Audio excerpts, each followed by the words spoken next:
বন্ধুরা, গতকাল রথযাত্রার পুণ্যলগ্নে আমার স্বামীর পূর্বপুরুষ থেকে চলে আসা এখনও পর্যন্ত গৃহদেবী মা মেলাই চণ্ডীর কথা বলেছিলাম।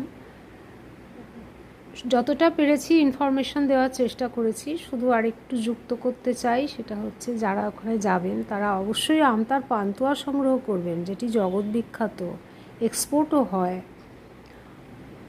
আর মাখা সন্দেশ, নিজেরাও এই স্বাদ থেকে বঞ্চিত হবেন না এবং আপনাদের পরিচিত জনদেরও বঞ্চিত করবেন না।